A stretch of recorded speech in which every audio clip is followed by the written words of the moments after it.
Welcome, welcome. My name is WriterMaven. I am the host of the Wrestling Receipts podcast. I cover all things Judgment Day, Dom, Liv, Raquel, Finn, JD, Roxanne, and poor Khalito. So, let's get into this whole week because I haven't talked to y'all since Monday and there were some developments that happened during the week. Prior to SmackDown all this week, Dom had a ton of videos that came out celebrating his 20 years um, pretty much in the WWE. He is a 20-year-old vet. He did start out in 2005 as a part of the custody battle between Eddie Guerrero and Rey Mysterio. So he is really a 20-year vet. Nobody else can really claim that, especially at his age. YouTube put out videos ranging from his gear, how he collaborates with Liv, him giving advice, and the best of video, seeing CM Punk's little advice thing makes me wish that Dom could fast forward to a CM Punk feud, and I need Dom to emulate Straight Edge Society Punk there for that feud. If you know, you know. But yeah, it's a whole bunch of videos talking about Dom. It's on YouTube. Go look it up and check it out. Um, and then we also had one of a rare interaction between Dom and Liv on social media. This is where it was like in response to one of the videos, and Dom was just like, all these people around me, and then Liv post in reply to that saying, "Hey, can you want me to beat them up?" And then Dom replies back just with the little Cartman gif of "Please come back," talking to Liv. Um, this really further shows that Dom and Liv have been in communication, so we can't. So it's not like we're having the situation of last year where Dom was saying he was talking to Rhea, but he wasn't. We actually see him in communication with Liv. Like this proves that they've been talking to each other at least. Um, this also shows that Dom has had a lot more communication with Liv when she was out on her injury than Rhea too. So that's really interesting. Just to show the comparisons from last year to this year. Um, this also gives more fuel to the fire that a Liv return is imminent. I don't think that Liv would be more active or at least active on social like she is if a return wasn't imminent. And like I doubt she would be this active if she was gonna be out like this 6 months. Like all of my not gonna lie is just people just trying to hammer on me like, well, someone said Christy Informer said that Liv was gonna be out 6 to 8 months, and I'm like, look, nobody knows Liv's timetable return. All we can go on is clues, and from the clues I see, it looks like she's due for an imminent return. It may be before SummerSlam, it might be right after SummerSlam, but it's looking like that because like people have been saying to me otherwise as well that why would you hype up Liv or keep talking about Liv or pointing out Liv if a return is imminent? Usually with injuries, if you're going to be out for a while, you don't get talked about that much. Like look at what Chad is going on right now. Is getting talked about a little bit due to trying to set up El Grande Americano, but it's not like he's being talked about all the time like Liv is. I doubt that Liv is going to be out. And then somebody else, I'm not going to lie, somebody said that people are thinking that Liv has like a complete tear, where it could be just a partial tear that she got surgery on, because we do know she had surgery, but it could be just like a partial tear that she got surgery on. And somebody said that the timetable for a partial tear with surgery is like 6 weeks, which puts you around SummerSlam. So like all signs are pointing to a SummerSlam type return, either before or after. And like I said, I think there are some really hopeful busybodies that are just really hoping that she just stays out for a long time so they can completely Liv away. And those are usually the Liv stands that be wanting to do that. But yeah, at least the little interaction that we got between Dom and Liv pretty much shows that they have been in communication. So it's a and then Liv does still repost stuff regarding Raquel and stuff like that. So it looks like she might be still be in contact with Raquel as well. So there's some communication going on there. It's not just going through it, but it still doesn't look like it's going through Finn. Also, let's get into SmackDown. On SmackDown, Charlotte revealed that she would choose Scrap Daddy Adam Pearce and got her and Alexa Bliss a match against Roxanne and Raquel at SummerSlam for the women's tag team titles. Now, first of all, this was very lazy as fuck. Like, you just went to Scrap Daddy just to get a tag team title match. Like, I know she got pulled, but how come they couldn't do like a number one contenders like fatal four way to get the number one contender like they did with the men earlier on tonight, like with Andrade and Ray Phoenix, DIY, Fraxium, and Motor City Machine Guns. Like, why couldn't we get a match like that? Um, and then during that segment, Julia and Kiana James in the background. Now they're doing not Kiana, they're doing Julia dirty. Like, she still can't get on TV. She won the title, and now she's disappeared, and she's just been in the background. So whatever they're doing with the United States title is something else. But I digress. And then earlier in the day, it was reported that Dave Meltzer by Dave Meltzer that it was going to be Charlotte versus Alexa at SummerSlam. This is why you don't pay attention to the dirt sheets or give them a huge grain of salt, because he reported that earlier, and then tonight we get the announcement that it was going to be Alexa and Charlotte versus Raquel and Roxanne for the tag titles. Now that might happen in the future, and I truly expect that it will happen to be Charlotte versus Alexa in the future, but for right now, it's too soon. So him just saying that just really made him look like an idiot again, because it made it look like he's not even paying attention to the storyline. Yeah, that's probably in the cards. Yeah, that's probably in the future. But if you watch Evolution, you know that that's not going to happen in the immediate future. Um. So yeah, so we got that little announcement of Raquel and Roxanne versus Charlotte and Alexa at SummerSlam. And I'm going to tell you what I think is going to happen at SummerSlam in a little bit. And then we get the match between Raquel and Charlotte. Alexa came out as pretty much Charlotte's cheerleader. Charlotte's gear has been eating lately. I've been loving her gear. Her like Phoenix kind of type gear last week was amazing, but this blue and black gear she had on tonight was great as well. She's been eating these gears. She's really upped her game, and I'm really. This is what I and you notice that she has like the lack of like garters and stuff like she'll have it sometimes, but like now that she's kind of removed a lot of that stuff, it just seems like it's been really working well with her.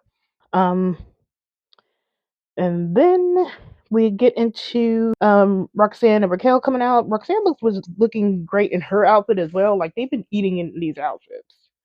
Um, Raquel got the hometown pop, kind of Roxanne did too, because they're Texas.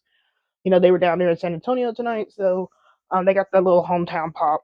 And then we had a good match between Raquel and Charlotte. I mean, I'm liking that Raquel was getting to do her power moves, and this is something that she should have been doing. She shouldn't have been presented as weak at all. That's what happens when you get sucked into the Rhea Ripley vortex. But now that she's breaking out of it, and now that she's stepping out of the shadow, we're getting a lot of nice movement from Raquel, and I'm happy that that's happening for her. Charlotte gets the win with a distraction from Roxanne backfires. Roxanne was going to distract Charlotte, but Charlotte takes her out. And while Charlotte's taking out Roxanne, Alexa comes in, bops Raquel over the head with her pom pom, and then like hangs her up on the top rope, where else Charlotte gets the win. Um, Roxanne really needs to work on these distractions. Like, I don't know if she's still listening to Finn, but these distractions have not been really helping Raquel at all. So that might be another point of contention that comes up later. Like I said, Charlotte gets the win, the roll up, and then you still have Alexa and Charlotte, kind of being semi-antagonistic but friendly. Like, they did like the little heart thing with the hands towards the end. I thought that was really cute. And later on in SmackDown, we do hear that it's going to be Roxanne versus Alexa next week, and I fully expect Roxanne to either win that or he's going to end up in the DQ or some kind of shenanigans. Something's going to happen. Yeah, that was a good match. I'm gonna table what I'm thinking was gonna happen with SummerSlam and Monday just a little bit later on, but so bear with me because I want to get into that. AJ is gonna be at TNA Slammiversary this Sunday. Now, why is this important? Um, um, to me, this indicates that AJ is going to be more involved with TNA going forward, kind of like how Trick Williams is doing it now, and then how like who else has been over there? Like some of the women's been over there. I think AJ's going to have a little bit of an extended yawn. What that means is that I don't think he's going to be winning the IC title from Dom. Some people really got into their head that JJ's going to win, and then he's going to go up against like Cena to like for the IC title, and I'm like, that doesn't make sense because that's a downgrade for Cena. Yeah, even though he hasn't won the IC title, that's a downgrade still. And if you're on this like retirement tour, I would think you would want John Cena somewhere in the mid, on the top of the card, not somewhere in the mid card where AJ is, where he is right now. Like AJ's not going to elevate IC to main card to main event status, not at this point. But with AJ going to do TNA, it just lessens his chances of winning the IC title. And what I was hoping for on Sunday is that we get Dom showing up with LAX. LAX is Latin American Exchange, and that featured like Conan, Homicide, and who else was that? There's another guy. But Conan being the Conan of AAA and related to Dom. Like I think is it his godfather? That's always connected back to Dom. Um, I kind of want Dom to show up with LAX and then have LAX do the beatdown to AJ because it'll maintain that Dom is still injured, or you can use this photo, this what happens to pretty much show that hey Dom is okay, and then we set the match that following Monday, or you can just do and then you can have like some more heat added to the fire, like AJ's been stalking Dom, so now Dom flips it around and stalks AJ down to TNA Slammiversary and gets one on AJ, and it just gives it some heat. So yeah, so we get to see hopefully Dom down there at Slammiversary, and I'm really contemplating if I want to order that or not, just to see if Dom shows up. Because if he does show up, I want to see it, like when it happens. And that's going to be on Sunday. Continue on. Just some overall notes here. With the women's tag set to be defended at SummerSlam, I am betting they are going to put up the Raw men's tag team titles at SummerSlam as well. I don't know who Finn and JD will face. Maybe they do a fatal four way for that. They need to, since SummerSlam is 2 nights, you have to have more people on the card. Um, they need to have more wrestlers and matches on the card for since it's a 2 night event, and having the men's Raw tags on there would make sense. I'm just not sure who they would fight because everybody else is boring. You got War Raiders, you got New Day, you got American Made, maybe LWO. Maybe they just do like a fatal four way. Scrap Daddy said last week that they were going to have a decision on that. So maybe we find out on Monday who um maybe we'll find out on Monday who will face the Finn and AJ, not Finn and AJ, Finn and JD, and hopefully they do that at SummerSlam. And they could even do it like where Finn is just happy what maybe Dom is finally declared to have to put up his IC title up on the line for AJ at SummerSlam. Maybe you can have Dom come around and say like, hey, I mean, I just put in for you to put up your title at SummerSlam as well. Tit for tat. Between Dom and Finn, just to show that tension there. And if we do get Finn and AJ putting up their titles, why am I keep saying Finn and AJ? If we do have Finn and JD put their titles up at SummerSlam, like Raquel and Roxanne, then I am betting, and this is going to be my bold prediction, I am betting that we are going to have Finn and JD lose their title. We're going to have Raquel and Roxanne lose their titles. So Judgment Day loses all their titles except for Dom. Dom retains his title due to Liv coming back and helping him out. Now, she may not have to do that. She could do like a distraction. Like, what was that Senor put up by Dom versus AJ ladder match earlier in the chat? They could just have it like this. AJ's on the ladder, Liv comes in, pushes him off. And that maintains heat too. Like, you will have the initial Liv pop because that's her hometown, her home state, but Liv pushing AJ off the ladder so Dom could win, that would be amazing. And it retains heat. And if they want to keep Dom and Liv with some kind of healer, being like healer tweeners, because that's what Bonnie and Clyde is, then you would need to do something like that. And that's like a minimal action on Liv. Like, she don't have to do that much action. She just has to do like just initiate the push and get out of dodge. And then all she does, and then after that, Dom can climb the ladder. And there you go. And I kind of like that. I kind of like that idea. But yeah, I am really betting that it's going to be Liv coming to help out Dom, and then that's probably what's going to kick off like all the fighting and inviting. Judgment Day is going to be breaking up because Finn is going to be upset that he's lost his title. He's going to be upset that Dom still has his title. He's going to be upset that Liv came back earlier than he expected, and he's going to be upset that Liv helped Dom out and not a Judgment Day. And you could even have it where Raquel is upset that Liv returned to help Dom and Dom only. Because maybe here Liv is like, more concerned about Dom because she's seen what Raquel and Roxanne were doing, and then that kicks off that whole thing. So yeah, I'm really thinking that's gonna be that's what's gonna happen. That's just gonna be my bold prediction. We're gonna have Judgment Day lose the titles. Judgment Day breaks them, do whatever, Timu, Bullet Club, I don't know. But this is what separates Dom and Liv for the rest of the group, and then Dom can go on with his title. If they want to do Finn, run Finn, and then just keep going on until what else they want to do, like AAA, CM Punk, whatever.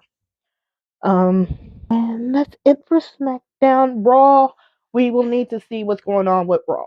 We will probably on Raw we will see Dom versus AJ for SummerSlam declared because they seem like they've been announcing a lot of matches right now, so it just makes sense for that to get declared. I'm also betting that they declare Finn and JD's title matches as well because it makes no sense for them to be left off the SummerSlam card. And even though they don't have a lot of good pickings, they can also bring up somebody from NXT. Like I said, just bring up OTM. Bring up OTM. They're not doing anything. Bring them up. Have them win. Do a shock win. Have them like a loose alliance with Dom because, like I said, they have a Cholo vibe and just roll with it. And then with Raquel and Roxanne, I really think it's going to be Charlotte and Alexa winning it here. They win it here, and then they can have a little bit of a run until they break apart in the future, maybe around SummerSlam, not SummerSlam, maybe around Survivor Series, or maybe even Royal Rumble, and just keep that going. And then Roxanne and Raquel, they have to deal with everything because you can still see like the aftermath of that, where Raquel, Roxanne, Finn, and JD are all upset, and Dom is just happy as a clam because he has lived back and he has his title. So, and that is it. Let me answer some questions. Like Jacob says, outside the Dom and AJ contract signing, what do you expect Judgment Day on Monday? I'm expecting, like, if Dom shows up in TNA, they could really play this as Dom doing something on his own. Like, I put out the comment this week of that Dom actually questioned Finn on why he should be out there with Raquel and Roxanne. Now, 2 years ago, he wouldn't have done that. But now he is. And with Dom asking why, he forced Finn to come up with, do it for Liv. And that's why I was saying, like, Dom is pushing, still pushing the resistance against Finn. He didn't just go along with Finn telling him to go out there with Roxanne and Raquel. He pushed it. Now he had to kind of go along with it because Finn invoked Liv, and I still operate that that Dom is knowing what Finn is doing, so he can't just like really actively buck up against Finn right now because he'll be outnumbered. So he has to go along with it, but it shows that that Dom is still actively questioning Finn, and that's why I keep saying that until I get my proven otherwise, that Dom is still knows what Finn is up to. He just has to bide his time. So for Monday, you could have, if Dom wins his anniversary, to start some shit with AJ. You can have Dom be in the clubhouse. Maybe Finn is just like, hey, why did you go down there to TNA without us? And then Dom could be like, well, that's something I had to do. I have my boys. You know, he could even make it like, hey, these are my boys from prison or from the yard, whatever. And like we just got together, like, hey, let's go start the ship. They wanted to help me out. They helped me out. And they can start some friction there because Dom is actually doing some decision and working on his own away from Finn. He's not waiting on Finn for instructions anymore. You can do something like that. Start that tension going. And then whenever Dom gets cleared, maybe because Finn hit the doctor's note, whatever, Dom gets cleared, you know, you just get that match set up with AJ, especially since AJ got beat up by, LAX and Dom the Sunday prior. Then you can have Dom be like, oh yeah, Scrap Daddy said to me that you're gonna have maybe a fatal 4-way match at SummerSlam to defend your titles, and that's how they move the titles off of Judgment Day. Just start. This is where I would start building some tension, more tension back between Finn and Dom, and at this point, I would have Dom starting to move on his own. Like he's not waiting on Liv. Like maybe he's getting, he's talking to Liv and she's helping him out in the background or hidden in the background. But you see Dom moving on his own. He sets up things with LAX to go attack AJ, and then on Monday, he's like rebuffing and bucking back up against Finn again because he is the Intercontinental title. He doesn't have to wait on Finn. That's what I would do. Hopefully, he just does something like that. We will see if anything happens between AJ and Dom at Slammiversary. I'm still hoping for LAX. But in the meantime, we have to all wait till Monday to see what everything goes down. I'm hoping we do get a special attraction match between AJ and Dom. Senor mentioned the ladder match. I think the ladder match is perfect. Like I said, just have Liv come in, push AJ off the ladder, and you're done. And then you can have Dom climb the ladder. And it coincides with his ladder match last 20 years ago. Senor, you might have hit on something with that because a ladder match is what determined Dom's custody 20 years ago. So you could just do a ladder match here. It's a great callback. Do a ladder match. They have Dom be in the ladder match. Let them go at it and have Liv push AJ off the ladder.